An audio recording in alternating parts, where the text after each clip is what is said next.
മാമൻ്റെ മോൻ്റെ കല്യാണം കഴിഞ്ഞ് വധുവിനെ കൂട്ടിക്കൊണ്ടുവരാൻ പോകുന്ന വീഡിയോ ആയിട്ടാണ് കേട്ടോ ഞാൻ വന്നിട്ടുള്ളത്. ചെക്കൻ കല്യാണം കഴിഞ്ഞിട്ട് വധുവിൻ്റെ വീട്ടിലായിരുന്നു. നീലഗിരിയിലാണ് കേട്ടോ പെണ്ണിൻ്റെ വീട്.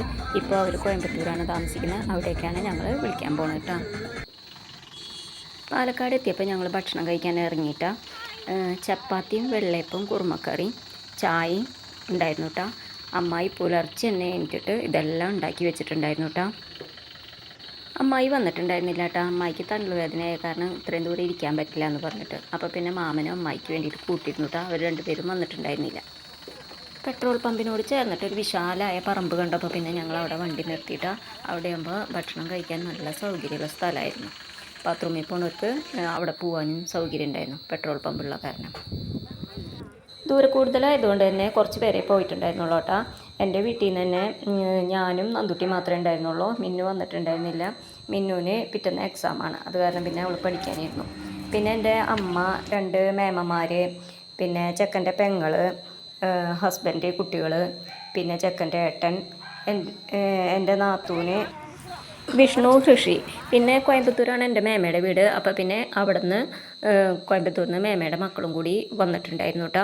പിന്നെ കോയമ്പത്തൂർ എത്തിയപ്പോൾ പിന്നെ ഞങ്ങൾ മേമയുടെ വീട്ടിലൊക്കെ കയറി. മേമയുടെ മോളുടെ വീട്ടിലൊക്കെ കയറിയതിന് ശേഷമാണ് അവിടേക്ക് 11:30 ആകുമ്പോഴേക്കും അവിടെ എത്തിയിട്ടുള്ളൂ. ഭക്ഷണം കഴിച്ചതിന് ശേഷം ഞങ്ങളെല്ലാവരും നിന്നിട്ട് ഫോട്ടോകളൊക്കെ എടുത്തു കേട്ടോ. ഞങ്ങളിപ്പോൾ പെണ്ണിൻ്റെ വീട്ടിലെത്തിയിട്ടാ. അവിടെയാണെങ്കിൽ അവിടുത്തെ ആചാരം നമ്മളുടെ ആചാരം തമ്മിൽ ഭയങ്കര വ്യത്യാസമുണ്ടല്ലോ. ഞങ്ങൾ വെൽക്കം ഡ്രിങ്കൊക്കെ കുടിച്ചതിന് ശേഷം പിന്നെ പെണ്ണിനെ കാണാനായിട്ട് ഞങ്ങൾ അകത്തേക്ക് കയറിയിട്ടാണ്. പെണ്ണിൻ്റെ പേര് പ്രിയ എന്നാണ് കേട്ടോ. പ്രിയനെ കണ്ട് പിന്നെ ഞങ്ങൾ സംസാരിച്ച് നിൽക്കുകയാണ് കേട്ടോ. പിന്നെ അവർ വരൻ്റെ വീട്ടിലേക്ക് കൊണ്ടുപോകാനുള്ള സാധനങ്ങളൊക്കെ അവർ ഞങ്ങൾക്ക് കാണിച്ചു തന്നു കേട്ടോ. ഒരു വീട്ടിലേക്ക് ആവശ്യമുള്ള എല്ലാ സാധനങ്ങളും അവർ വാങ്ങിച്ചു വെച്ചിരിക്കുന്നു. അവർ ആചാരപ്രകാരം വീട്ടിലേക്ക് ആവശ്യമുള്ള എല്ലാ സാധനങ്ങളാണ് അത്രയും വാങ്ങിച്ചു കൊടുക്കുക. അപ്പം ഞങ്ങൾ ഇതൊക്കെ ഈ സാധനങ്ങളൊക്കെ എങ്ങനെ കൊണ്ടുപോകുമെന്ന് വിചാരിച്ചിട്ട് അന്തം വിട്ട് നിൽക്കണം കേട്ടോ. കട്ടില്, കിടക്ക, അലമാര, പിന്നെ മിക്സി, ഗ്രൈൻഡർ, ഫാന്, പിന്നെ ഓട്ടുപാത്രങ്ങൾ, ഒരു ലോഡ്, അങ്ങനെയുള്ള എല്ലാ സാധനങ്ങളും ഞങ്ങളിതെങ്ങനെ കൊണ്ടുപോകാമെന്ന് വെച്ചിട്ട് അങ്ങനെ അന്തം വിട്ട് നിൽക്കുകയാണ്. ഏറ്റവും അവസാനം ഞങ്ങൾ ഈ സാധനങ്ങളൊന്നും കൊണ്ടുവന്നില്ല. എന്താണെന്ന് വെച്ചാൽ പിന്നെ വേറെ ഒരു ലോറി വിളിക്കേണ്ടി വരുന്ന കാരണം കൊണ്ട് ഞങ്ങൾ സാധനങ്ങളൊന്നും കൊണ്ടുവന്നില്ല കേട്ടോ. പലഹാരങ്ങളുണ്ടായിരുന്നു കേട്ടോ. ആ പലഹാരങ്ങൾ ഞങ്ങൾ വീട്ടിലേക്ക് കൊണ്ടുവന്നു കേട്ടോ. പെൺകുട്ടിക്ക് കോയമ്പത്തൂർ തന്നെ ജോലിയുള്ള കാരണം കൊണ്ട് പിന്നെ ഞങ്ങൾ ആ സാധനങ്ങളൊന്നും എടുത്തില്ല. അവർ വീട് മാറി താമസിക്കുകയാണെന്നുണ്ടെങ്കിൽ അവർക്ക് ഉപകാരമാവുമല്ലോ. പിന്നെ ഞങ്ങൾ ഭക്ഷണം കഴിക്കാനായിട്ട് ഇരുന്നു കേട്ടോ. ഞങ്ങൾ നിലത്തിരുന്നിട്ട് തന്നെയാണ് കേട്ടോ ഭക്ഷണം കഴിച്ചിരുന്നത്. പുല്ലായ വിരിച്ചിട്ട് ഭക്ഷണത്തിന് ചിക്കൻ കറി, മട്ടൻ കറി, ചില്ലി ചിക്കൻ, സാമ്പാർ, രസം, ലഡു, പിന്നെ മുട്ട പുഴുങ്ങിയത്, അങ്ങനെയുള്ള ഐറ്റംസ് ആയിരുന്നു കേട്ടോ. ഭക്ഷണത്തിന് ശേഷം പിന്നെ അവർ ഡ്രസ്സ് കൊടുക്കുന്നുണ്ടായിരുന്നു കേട്ടോ. അവരുടെ ആചാരപ്രകാരം ചെക്കൻ്റെ ഏട്ടന്, പിന്നെ അച്ഛനും അമ്മയ്ക്കും, പെങ്ങൾക്ക്, പെങ്ങളുടെ ഭർത്താവിന്, അങ്ങനെയുള്ള എല്ലാവർക്കും അവർ ഡ്രസ്സ് കൊടുത്തു കേട്ടോ. പിന്നെ അതിന് ശേഷം പിന്നെ അവരുടെ വക എല്ലാവർക്കും പൊട്ട്, കുറിയൊക്കെ തൊട്ട് കൊടുക്കുക. അത് നമുക്കതിൻ്റെ ആചാരം എന്താണെന്നൊന്നും അറിയില്ല. അവരുടെ ആചാരപ്രകാരം അങ്ങനെയൊക്കെ ചെയ്തിട്ടുണ്ടായിരുന്നു കേട്ടോ.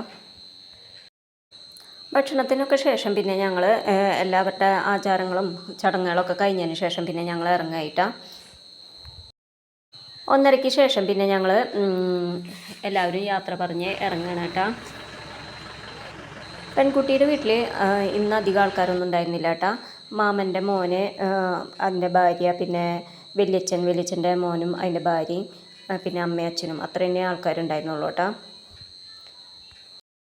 പെണ്ണിൻ്റെ വീട്ടിൽ നിന്ന് പിന്നെ ഞങ്ങൾ നേരെ പോയത് ആദിയോഗി കാണാൻ വേണ്ടിയിട്ടാണ് കേട്ടോ. എൻ്റെ ശാന്തിനി മേമ ആദിയോഗിയുടെ സ്റ്റാച്ചു കണ്ടിട്ടില്ല എന്ന് പറഞ്ഞു. അപ്പോൾ പിന്നെ ഒന്ന് കാണിക്കാമെന്ന് വിചാരിച്ചിട്ട് ഞങ്ങൾ ആദിയോഗി കാണാൻ പോയി. പക്ഷേ ഞങ്ങൾ ആശ്രമത്തിൻ്റെ ഉള്ളിലേക്കൊന്നും പോയില്ല കേട്ടോ. അവിടെ വെറുതെ ചുറ്റി നടന്നിട്ട് സ്റ്റാച്ചു ഒക്കെ കണ്ടിട്ട് പോന്നു. 7 മണിക്കാണല്ലോ ലേസർ ഷോ. അപ്പോൾ പിന്നെ അത് കാണാൻ വേണ്ടിയിട്ട് നിന്നില്ല കേട്ടോ. അതും കൂടി കണ്ടിട്ടുണ്ടെങ്കിൽ ഞങ്ങൾ എന്തായാലും രാത്രി 1 മണിയൊക്കെ ആവും വീട്ടിലെത്താൻ വേണ്ടിയിട്ട്. എല്ലാവർക്കും പിറ്റന്നാൾ സ്കൂളൊക്കെ ഉള്ള കാരണം കൊണ്ട് എല്ലാവർക്കും നേരത്തെ വീട്ടിലെത്തണം എന്നായിരുന്നു. ആശ്രമത്തിൻ്റെ ഉള്ളിലേക്കൊന്നും പോയില്ല കേട്ടോ. അവിടേക്കൊക്കെ പോയി വരുമ്പോൾ കുറേ നേരം പിടിക്കില്ലേ. അതുകൊണ്ട് അവിടെ മാത്രം ചുറ്റി നടന്നിട്ട് ആദിയോഗിയുടെ അവിടെ നിന്നിട്ട് കുറേ ഫോട്ടോകളൊക്കെ എടുത്തു.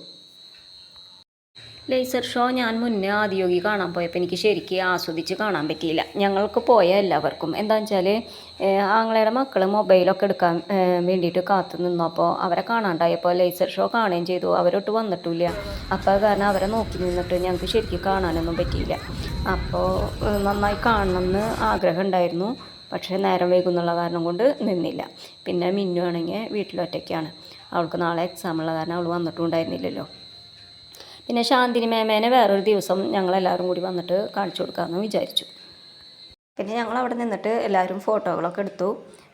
4:00 കൂടിയിട്ട് ഞങ്ങൾ വീട്ടിലേക്ക് മടങ്ങിയിട്ടാണ്. ആദിയോഗി കാണാനായിട്ട് അധികം അയ്യപ്പ ഭക്തന്മാരായിരുന്നു കേട്ടോ. അവിടെ കൂടുതൽ എവിടെ നോക്കിയാലും അയ്യപ്പ ഭക്തന്മാർ തന്നെയായിരുന്നു. വാളയാർ എത്തിയപ്പോൾ പിന്നെ ഞങ്ങളെല്ലാവരും ചായ കുടിക്കാനായിട്ട് എല്ലാവരും ഇറങ്ങി ചായയും സ്നാക്സൊക്കെ കഴിച്ചതിന് ശേഷം പിന്നെ വീണ്ടും ഞങ്ങൾ യാത്രയായിട്ടാണ്.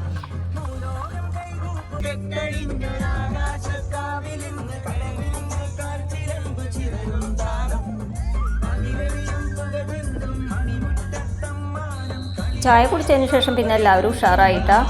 എല്ലാവരും വണ്ടിയിൽ ഡാൻസും പാട്ടൊക്കെ തുടങ്ങി. വീടെത്തുന്നവരെ പിന്നെ എല്ലാവരും വണ്ടിയിൽ നല്ല ഡാൻസും പാട്ടൊക്കെ തന്നെയായിരുന്നു കേട്ടോ. 10 മണിയോട് കൂടി പിന്നെ ഞങ്ങൾ വീട്ടിലെത്തിയിട്ടാണ്. വീഡിയോ ഇഷ്ടമായെങ്കിൽ ലൈക്കും ഷെയറും സബ്സ്ക്രൈബും കമൻറ്റും ചെയ്യണേ.